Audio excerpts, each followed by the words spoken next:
Welcome back to Reptiles and Research. Now this is the biggest enclosure I've ever owned in my life. So I basically gave my ball python the biggest enclosure I could get. So in this video we're going to give a full tour of the enclosure, my decisions about placement of objects and how I designed the enclosure for the animal, talk about power density, UVI, surface temperatures, air temperatures, the full breakdown of this enclosure. Let's go. So I thought we should start with the basking spot. Now this area basically is quite open. The reason that I want it to be open is because this snake is a big animal and I want her to have options of closed spaces and tight spaces, as well as options of open space that she can stretch out, because she actually really does that every day. Now the substrate mixture is 2 parts topsoil to 1 part play sand, and then there's a layer of bark chips on top. Now Moreau is actually coming out to say hello to us, but you can see what she's leaving right now is her warm hide, where the infrared from the space heater comes down and it warms the area around the entrance to this hide. Now what I like about this is in the wild, the way that trackers often find ball pythons in the wild is they find either signs that they have been basking at the mouth of their burrows, or they actually found them basking at the mouth of their burrows. And if you watch the Dave Kaufman movie, they actually found just that. So the way I've placed this, where the heat and the infrared hits just outside the entrance to her burrow, air quotation marks, means that she can actually do that behaviour of basking outside of her burrow. Now the equipment I'm using to make the sunshine on this end of the enclosure is a Reptile Systems Gold infrared heater with a 75 watt bulb. I've got the Luminize 35 watt 7% UVB bar, and I've got a 35 watt Jungle Dawn, which is also Luminize as well. The next thing that I want to talk about is the branch at the front. Now this branch extends all the way to the other side of the enclosure. Let's move you guys so that you can see that.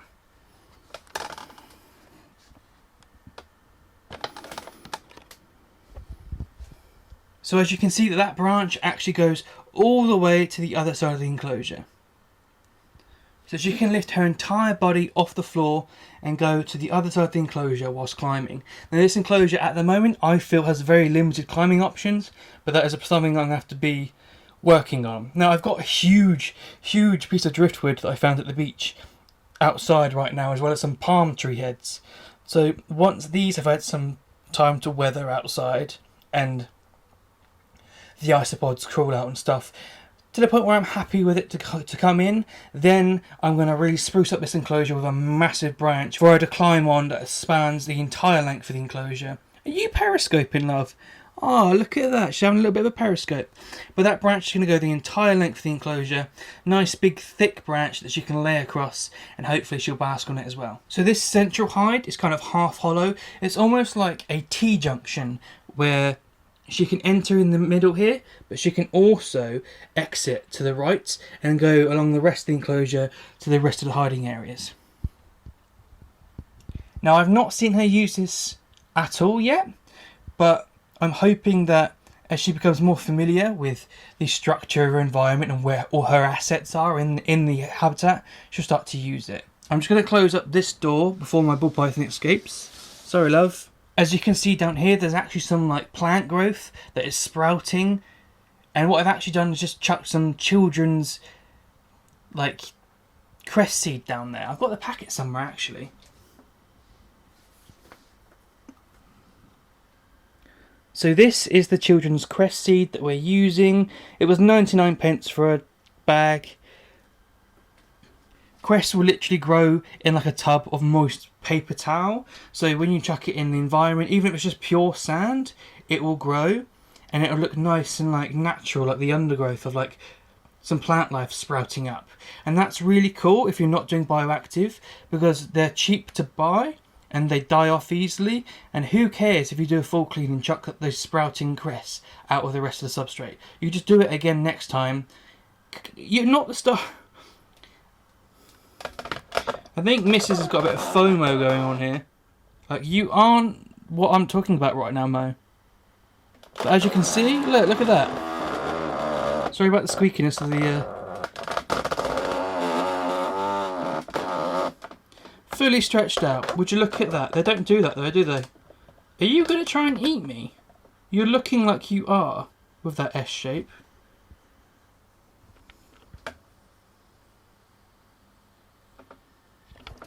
Mo, this is not what I'm trying to do here. Hang on. So, Mo also has the option to go underneath the cork at the back, and there is an entire gap at the back right behind the grey or black hide on her right, where she can go totally under an entire wood pile, and there's almost like a reach stack of wood on this right up here, where she can actually go up inside these cork tubes and sit. Now the largest one up above her, if she lets me put the camera there and doesn't climb on you, up there, that's actually a hollow piece where you've seen her in the last episode, we're talking about the enclosures as a whole, where she was sat up there in an ambush position, but she can actually go behind that and inside that because it's hollow. Mo, can you... She's desperate to come and like sit on me. As you can tell, she does not care about being in a 7 foot whatsoever. She's not terrified. She actually ate like 3 days ago. She had an extra large mouse. I wanted to give her a little meal because I haven't fed her since September. Just gave her like a little meal. Absolutely fine. Smashed her food on night 2 of being in a 7 foot. She doesn't care one iota. But what I am going to do is ask you to go back in, love. Come on, go back in. There you go. Good girl. Right, if you look on the right there where Mo's head is, where she's about to go, she has her old reliable big black hide. If she feels that she wants to go to the cool end and go in her reliable big bulky hide, she can. She has a massive water bowl for her to curl up in and soak from. She doesn't really do it that much because the humidity in this environment was like 98%. But since having the doors open, it's actually dropped to 75. And I'll show you that right now. There you go, you might better read that. So it's reading 24.5 and it's 75% humidity. But actually before we opened the doors, it was 25-ish and like 90% humidity. So actually the air temperature in here is really good and the humidity is very high for my ball python. So I'm very happy with that. Now whilst Mrs. is over here being a nuisance, we're going to go to the basking spot and we're going to talk power density, surface temperatures and all the good nerdy stuff. Just want to make a point of, look at this snake, right? Look at it, out long. Well, she's doubled back now, but she was out long.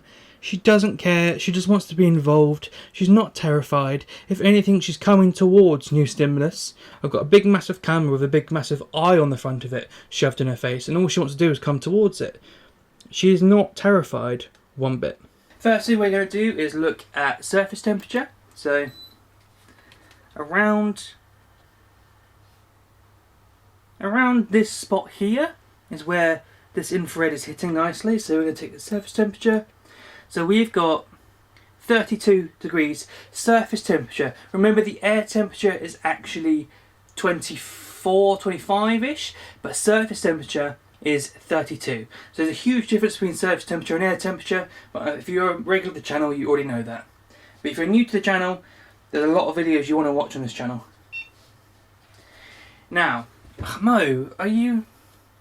I'm going to leave this in because it's cute, but right, next we're going to do power density. Are you okay, Mo? Like, you're such an attention whore. Right, so now we're going to look at power density. So roughly here, if I angle it towards it, we're looking at a power density of around 65. So actually, I don't know if you can see that actually, I'll read you that. It's around sort of...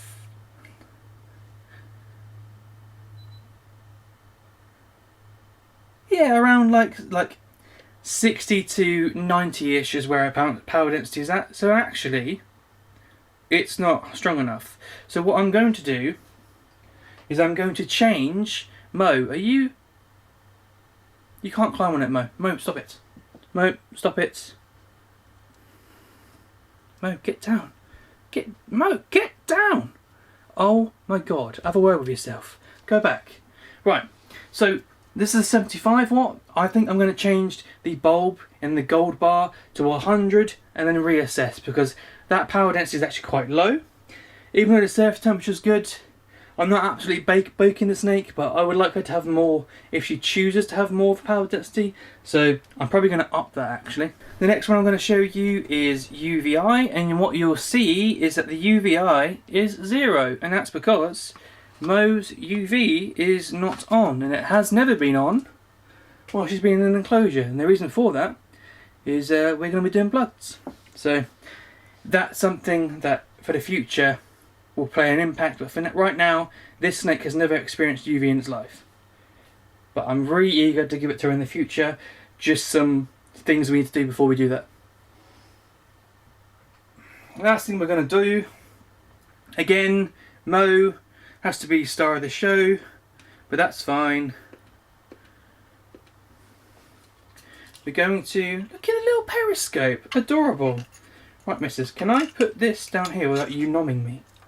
There we go. You can take part in the science too, Mo, that's fine. So we're looking at sort of 10,000 lux here at the Basking Spot, which is okay. Sort of like 12,000, 11,000. So it's not too high, but then again, I haven't got the UV on. Mo, can I have... Oh, Mo, what you... Mo. Listen, missus. I need to have this back, so you need to come off that. Thank you, dear. Thank you, dear. I just want to take a few moments to just look at this snake in an enclosure that is almost twice her length. And look how she is all stretched out. Doesn't care about bright lights, doesn't care about me sticking a camera in her face. If anything, if you're on the other end of the enclosure, she comes to see you. If I'm on the other end, she comes across. This is honestly a snake with a massive personality, and I had quite a few people on my ear for a long time saying that I don't want a royal python, they're boring. And if anything, I couldn't be more in love with this snake. I'm absolutely smitten with this animal. She has so much personality that she's almost transcending beyond how you expect a relationship with a reptile to be. She's almost on the level of cat and dog for me. I absolutely love this animal. She's such a sweetheart. She is the bravest, boldest, cheekiest bull python I've ever met. She doesn't give a monkey's. She is so brave, and the life that she's had and her story just makes me love her even more. So look at her looking at her. She's absolutely adorable. But her story is, as a baby, she was hatched out in an exporter's farm in West Africa. She was exported to the UK. A reptile shop in the UK bought this animal, raised it up in Iraq to be a breeder, and then she spent the next 15 years in a rack that she did not want to be in as a breeder. Now, I worked in this reptile shop, and she was placed eventually for sale for retirement, or when she was no longer worth anything because she was normal. And she would every day just face push and rub her face, and just all in all just want out of that rack. She would just want out of that rack. She didn't want to be there, and she would do it every day for hours, for an entire year, before I couldn't take it, and I said, I'm taking this animal. I couldn't leave her before I left, so I took her. Best decision I've ever made. I am in love with this snake. She deserves so much more than life has given her, but that's why I felt like I needed to do what I've done. She needs space, she needs everything that she deserves, because this animal is honestly just beautiful. She then came to my house, where she was placed into a rack, a rub on the floor under my bed, where I was doing lots of disease screening. I was aggressively screening, paying loads of money to do it faster, so I have more repetition, so I can get her out of that rub, because I knew she did not want to be in there. And I've got footage of every step of the way of her journey. She did not want to be in there. She hates... That was cute. She did not want to be in there. She hates being in closed spaces, ironically, against her will. Like, she'll be in a hide because she wants to be there, and the tight spaces are good for her. But again, it's tight spaces and then the choice between space and tight spaces. So she did not want to be... She is adorable. Look at her. She's looking straight at us. She did not want to be in there. Then she went into a vivarium with loads of branches and stuff, and she climbed, but honestly, she glass surfed like there was no tomorrow. she was massively bigger than that vivarium. The vivarium was only 115 centimeters long, which is like 5 centimeters short or a few inches just under 4 feet, and she was like pushing 5. So this old girl was telling me every day and night she wanted more space. So I just knew that she had to have it. And then we actually took her to the vet and got an x-ray done, and this girl's got a broken tail. So either that's from her tail's been shut in a rack and it's broken her tail, or when she was younger, when someone was trying to sex her and they were popping her, they actually broke her tail when they were doing it, probably from like being too aggressive with it or heavy-handed. So she's had quite a hard life, this girl, but now she's got this enclosure and this is her forever home. And I'm not done now. This is not her final enclosure. She's going to get bigger. I'm going to keep going and going and going with her. She deserves everything that I can possibly do for her as her steward in life. But now look at her. She's living the life that she actually deserves. And if this doesn't tell people that they shouldn't be in racks, I don't know what to tell you. But that's the story of Moroa. That's Ghanaian for queen. I call her Mo half the time, but her name is Moroa. Thank you so much for hanging out with me and Mo, and we will see you in another video.